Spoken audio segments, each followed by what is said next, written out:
All right. Well, welcome back. I'm your host, Chad Everett Broshears, or Sir Chad Everett Broshears, to some, if you know, you know. So, this is the Maturity Project.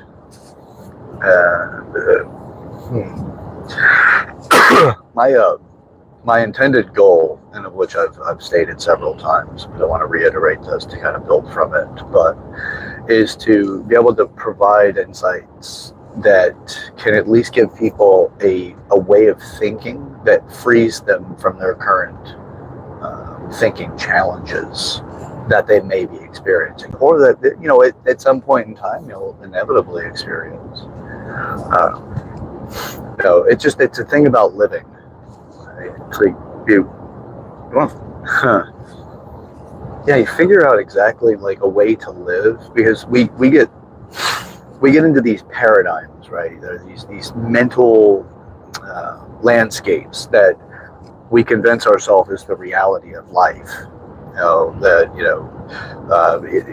The concept of money, and with that, and if you believe that money is a struggle, and that the value systems associated with money is specific, right? It could be that, so a way of looking at it could be, you've got to work really hard to accumulate money. And then you see people that get money quickly or get money easily, or they start a company, and because of the benefit of that company's service or product or both, turn into an economic opportunity, and supports the economy, because economic opportunity is support the economy. There's two sides to the coin. Unfortunately, the majority of people get so attached to one side of the coin that they get a fixed way of thinking. Now, again, a fixed way of thinking doesn't mean that you can only think one thing, right? It's in a bracket of thinking, or alleyway of thinking. There's other parts to the map to get through the city of thinking that's available there, but it is limited to the parameters of what create the limits of the city. So if you're upset, and upset is a category overall of just a mental position, an emotional to mental position, could be triggered by the mental and then over to emotional, or it could be triggered from the emotional over to the mental. But it puts you into restrictions in thinking, right? Like you've got to take detours in order to get out of that when you're in that specific thinking model or that process, right? Whatever it is that's upset you, well, that will be in your mind. The beautiful thing about it is that once you understand how to work with that, you can start turning it into something powerful, and you don't make yourself wrong for being upset. Or if you do, you're looking at how to correct it versus how to avoid it, or how to punish somebody because you're upset. So you get into these ways of thinking, and you can only think with what is acceptable within that range of emotional spectrum. So if you're upset, what type of upset are you? Upset is also anger, or angry falls into upset. Misery, frustration, and these associated emotional states, they all live in that. So the beautiful thing about the way that this stuff can work for you is that you understand the paradigm of thinking. Again, I'm appreciating that word a bit today. You get into that thinking model, and then you can do something with it. You can say, hey, I can change this place.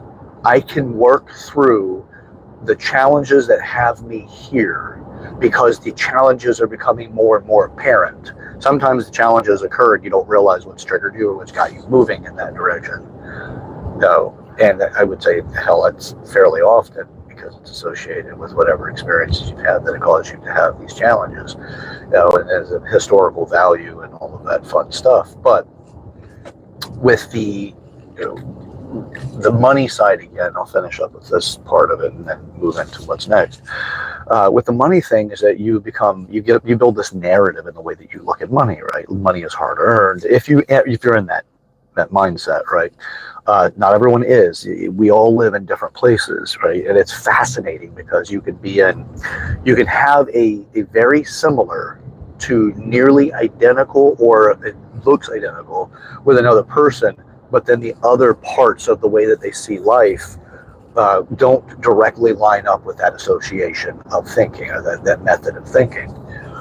So the experiences, the history, the articulatable abilities, or what you've used and how you can articulate that ability or that place that you think in, which just creates the rapport values and things that we bond with others or associate judgment to align with, you know,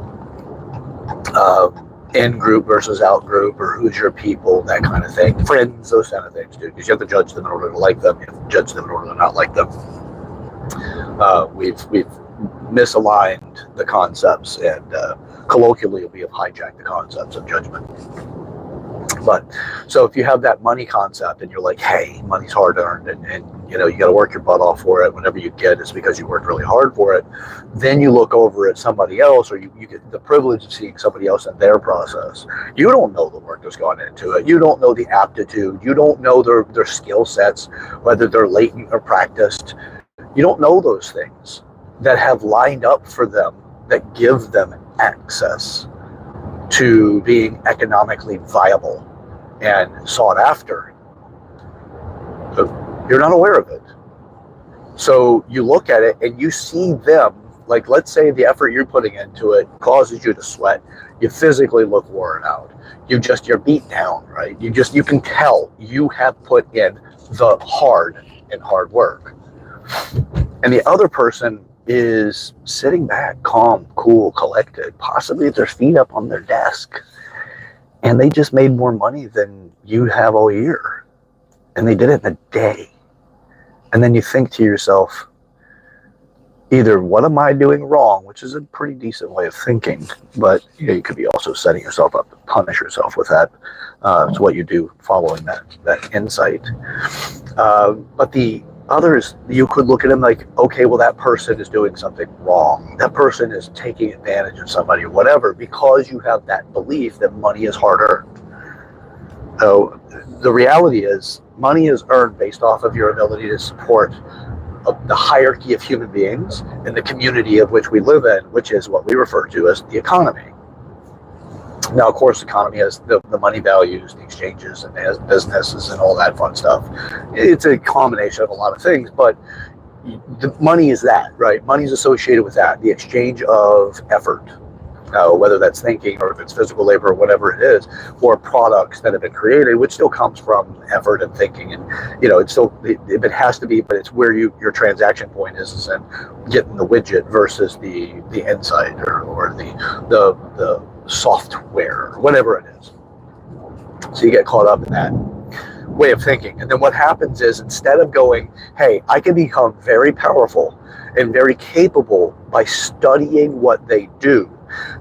If you're not in that industry, you don't have that aptitude, that's not who you are and all of that. They're showing you the formula for success. You don't need to do what they've done in the sense of, clocking in at a certain time of the day and clocking out. In the sense of the ability to type at a certain speed. It's look at what their effort and the formula of behavior is. And then from there, you can do something with it. But you have to be able to see through it.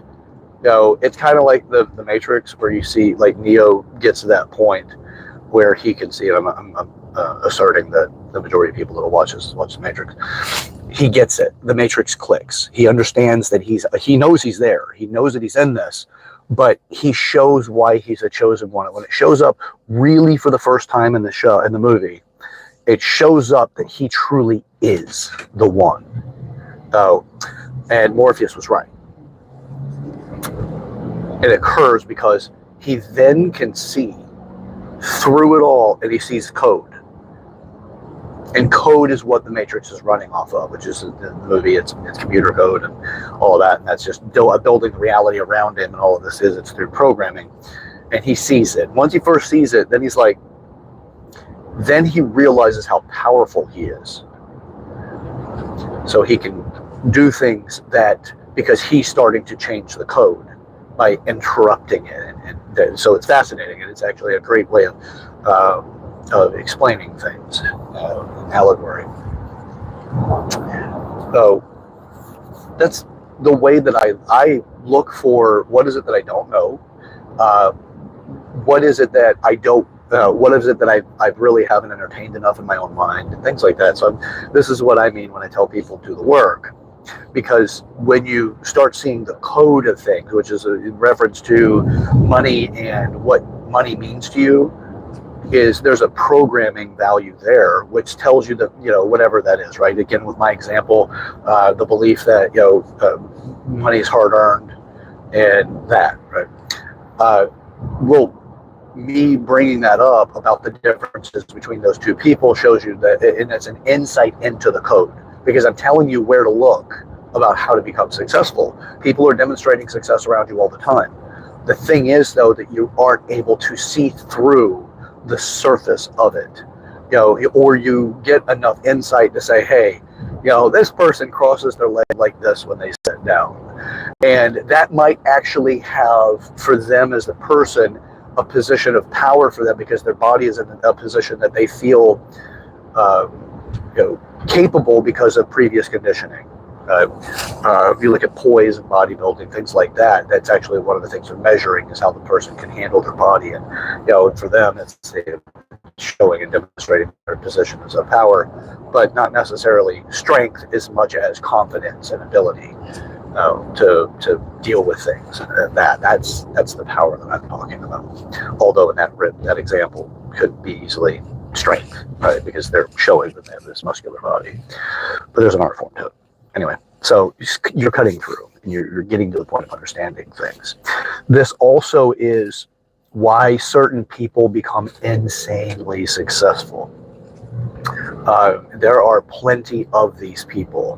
One of the things that gave them access to being able to see through, again, the Matrix, if you want to use that, I like it because if you've watched the movies, it'll put you in a place that you can reference from and then start gaining traction in, because you can get what that actually means. It's a bunch of information into a very simplistic word, or 2 words, the Matrix.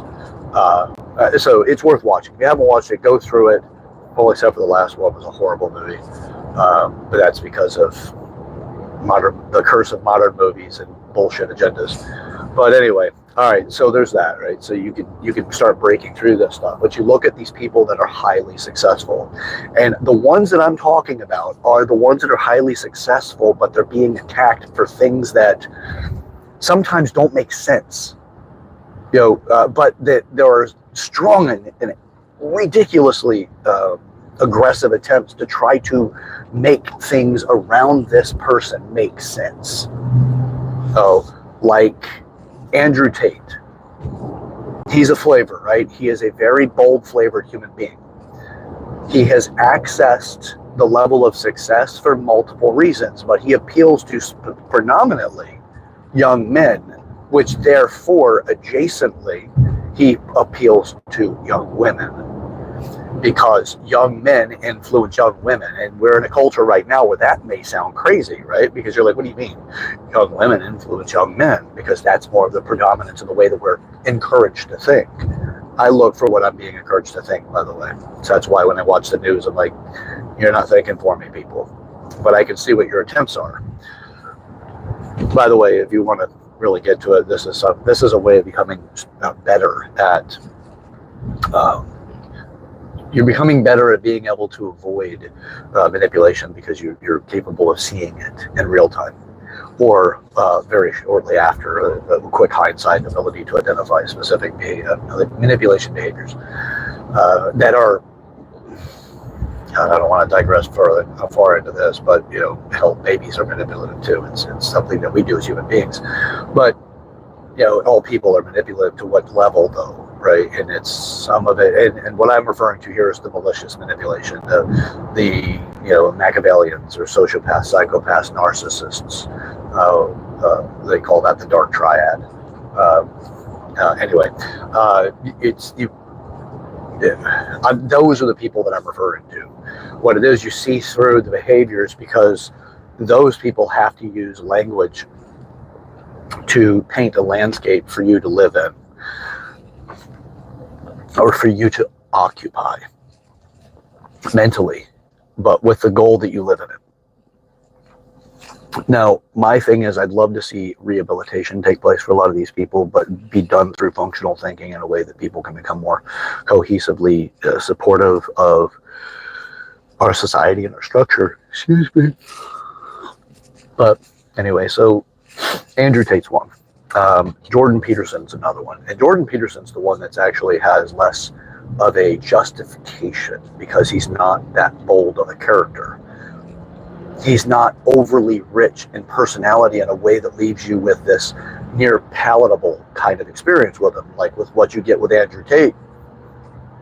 Very aggressive, he's got a high degree of masculinity and machoism, and his bravado is very obvious. I don't fault him for that. We all need mentors. By the way, it does not mean when you assign with a mentor that you become a clone of that mentor. You're not becoming a carbon copy. You're mentored in the attributes that they use to and that they've developed into themselves that make them who they are. And that's what the mentorship is truly about. But what we do on a superficial level or the surface, pardon me, on the surface level of it is we think, okay, well, they're teaching us how to do more math, or they're teaching us how to weld, or, something about the job or the functional part of life that you're seeking them to guide you in. But really it's the traits, it's the skill sets. Some of those things are going to be attributes that you were not born directly with a high degree of development, and they have a significant advantage because of it, or they have enough of an advantage that it's accelerated them, and then the reality of what they're understanding has been able to create and bear the fruit of which you're willing to pay them for. So, and my intention is to offer that kind of mentorship, but mine is not to tell you how to live your life. Mine is to give you insights in a way that could give you something more functional. What is true to me does not mean it will be true to you when it's on the surface, the superficial element of it. It is more in the depth of it, the reality of its depth. That's where the truth is that I want to share, which is to the level that I have the experience in doing so, and to not tell you how to live your life, but to give you inspiration into thinking in a way that gives you more functionality in your life and gets you closer to your goals.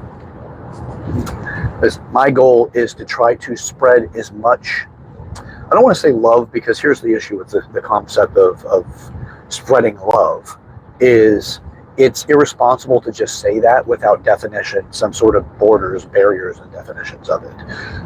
Right now, for yourself watching this video, write down, this is a good time to pause the video, by the way, write down exactly what love is defined by, as if you were tasked to write it in the dictionary. And then look back at any previous relationship, or even your current relationship, and look to where you may have some expressions about that definition that does not get appreciated by your partner. That will help you understand that there are significant differences if you don't make it personal in a way that you make the other person wrong and that they didn't live up to something.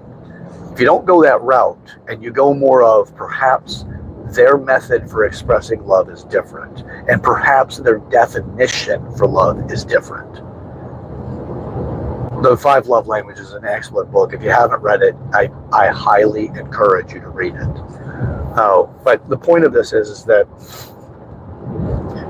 we have to have communicatable, functional language that helps enroll other people. But first, you gotta enroll yourself in it.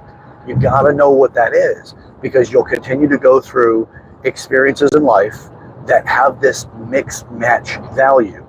I'm not personally an expert at this. I have a daily exercise to get better at it. So my goal with everything that I do is to be a little bit more developed, more mature than I was yesterday.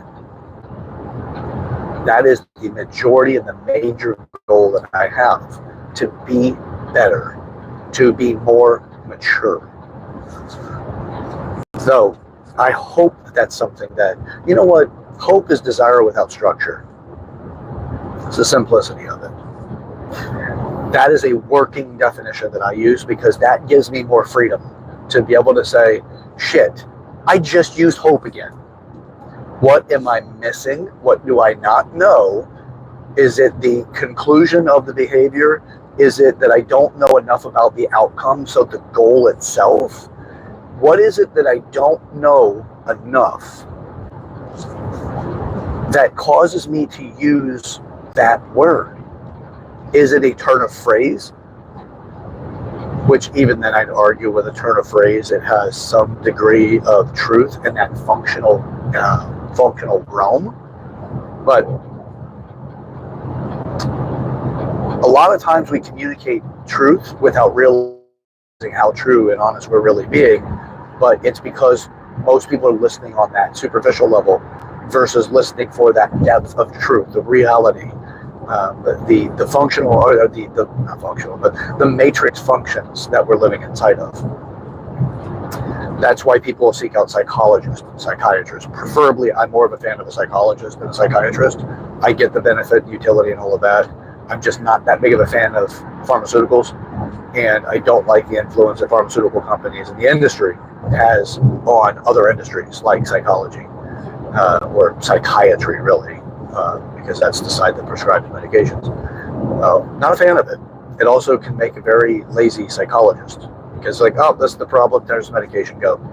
No, there's a lot of reasons for it. I want to get into too much of it. I'm not against psychiatrists. It's just we're in a society that really, there's really no real sweat equity for development anymore, and that sucks, because everything needs to be easy.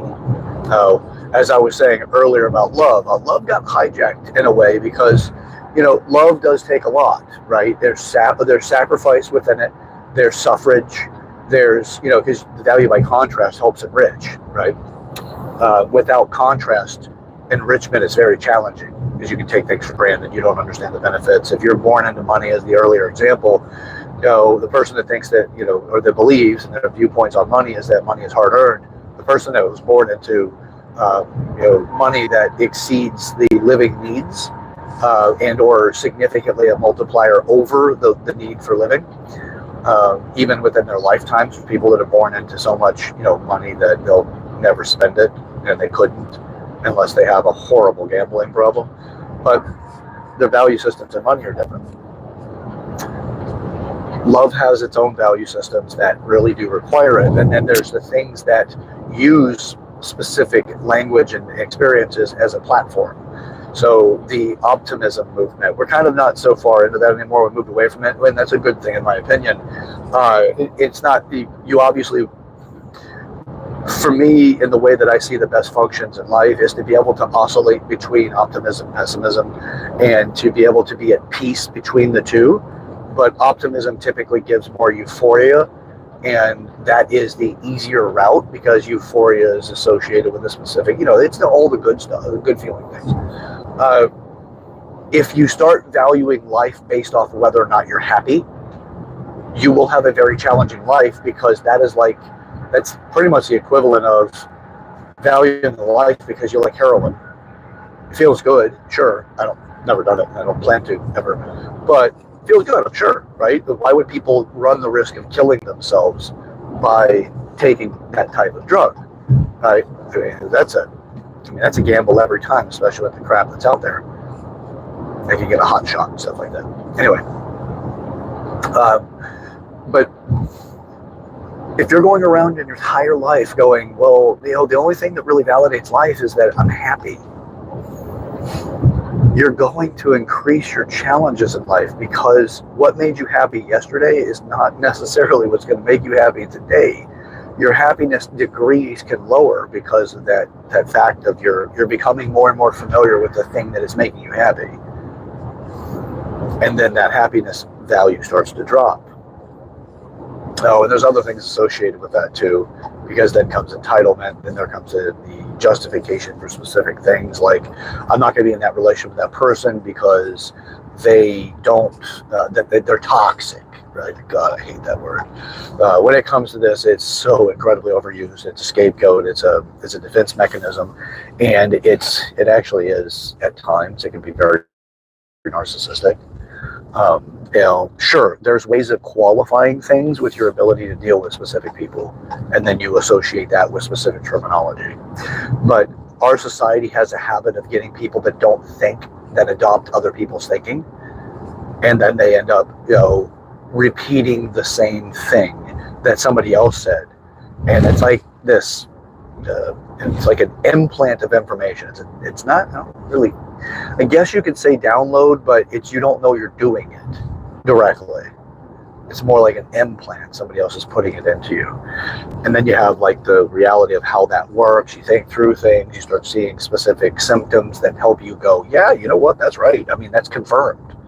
So you got to be careful with that, because the problem is that it creates so much thoughtlessness that when you get to the point where you're seeking to evaluate whether or not you're in a position in life that you feel that is worthy of your effort, it can be the thing that robs you of joy, and it often is the thing that robs you of joy.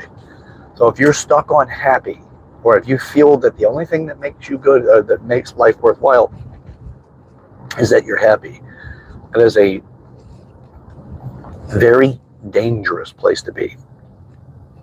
Because it's, again, that's back to the heroin example. You're not going to overdose on happy as much as if you get too much of what you think is happy for too long, your standards for that particular thing in life go up, but then the satisfaction baseline goes up, which means it's harder to achieve it.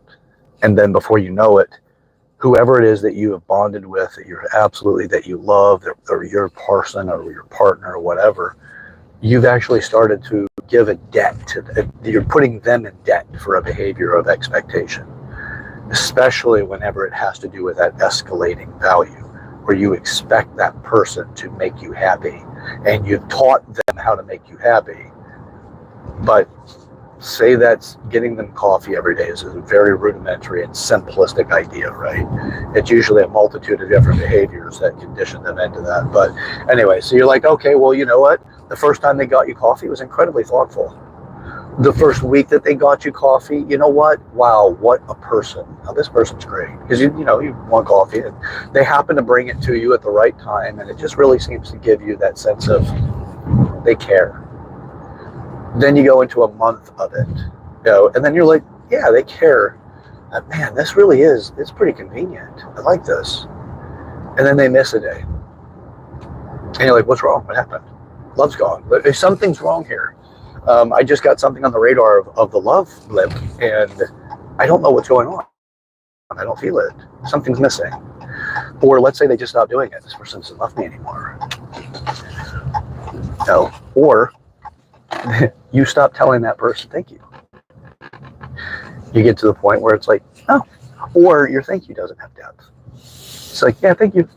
And you don't even realize you said it. Behavioral pattern.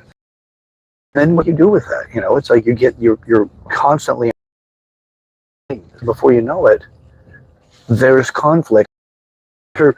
They're keeping up with this chore list that was out of affection and caring and love, and they're keeping up with this thing that you're putting them into a debt. They have to continue this behavior, otherwise they don't love me. But also at the same time, you're not making me feel like you used to whenever we first started dating, or when we first got together, or earlier in our relationship at some point in time. I felt more validated in the relationship. And then you're like, hey, you know what? I don't get it. I don't feel as much. I don't know what happened. Why did you stop? And they're like, what are you talking about? I'm still doing the same things. It's the experience of them pushing you up into that validation that gives you that happiness and that desire. And before you know it, it's gotten to the point that it's taking a great degree of effort from the other person to keep up with those needs of yours. And then you can check in with it and be like, well, you know what? I am kind of, they are doing great things, but the emotional replacement, it's harder to get it there. It's harder to get back to that place of true appreciation. But you can pump it up enough to go, man, well, you know what? I do appreciate this person. I do. But shortly thereafter, the habits that you've built, the patterns that you have around it, get to devaluing the experience because your expectation emotionally is that they keep making you feel special and they keep pushing you up higher and higher. So that's a very common thing that we have in society because we don't have people working on themselves to appreciate the effort necessary to truly get to that. You know, to truly get to that level of care that the other person's providing. Because you're doing your own and then they're giving you extra. And you do stuff for them. And then we look into the concepts of romance and all those things. But at some point in time, why does romance die? And it can directly be associated with what I'm talking about. And in my opinion, it is. It's associated directly. It is what I'm talking about. Anyway, I've got to the gym. I've got a shorter workout today, or unfortunately, I've got to be out of here a little bit earlier. But so anyway, it's just some thoughts. And look, let's not get stuck on happy. Let's look to the matrix of what it is that creates these things. Jordan Peterson, earlier, it's what I mentioned him, is an incredibly brilliant man. He hit his stride. He is in the right place. His aptitudes, his concepts of reality, and the way that everything works, the man is brilliant and he is in sync with him, with his who he is and what his genetics set him up for and what his earlier conditioning has provided him access to and how he worked his way through where society brought him to a certain level of understanding in his family and in his community overall. And then he got to, I need to go and learn to live. I need to go and work.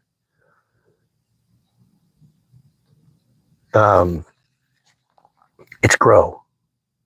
Right. And then he put in the effort to get to that next thing. He went off to college, which leaves his parents and his earlier community's ability to support him, understanding what's next, or how to support him specifically to become better. So he put in the effort and got into that. But he had a more of a fluidity of going through it because he had an aptitude that helped support it. He's in sync with those aptitudes. That's what I hope for everybody. But as I mentioned also, he's a hated man, but he's a hated man because he's getting people to be independent. They like to associate politics and put him onto a specific political side. He's actually not a Republican. He's not a conservative. He's more liberal than he is the others, but he's chastised by the liberal side and the left of the United States, even though Jordan Peterson's a Canadian, but he's still put through that. He's not a United States citizen, but we still associate the politics of the two countries and the way that they work, although they are a little bit different. You say a little bit more than little, but anyway, so they use that to defame him, to take away his face that people get to see, and they put this accent onto him, like changing the coloration of his face, if you will, to try to influence you to see him differently. That's what they do in language. They're trying to take away who he is and benefit and getting people to be afraid to communicate with him. Because of the direct lessons that if you associate with him, you're also going to not just learn from him, you associate with him. And if you associate with him, you're now that's part of this political divide. And, they use that as the condemnation of humanity if you're a specific political side. So, and that's how they paint it. And that's how we behave towards politics is whether or not those things line up with the betterment of humanity. But we get caught up in the details that we're told to think of. So anyway, all right, I'm not going to go into the political side of it as much, but then I am giving my insights a bit on the politics. But I'm using Jordan Peterson as a stepping point because he's been politically attacked, but so is Andrew Tate, and so has hell. There's plenty of people.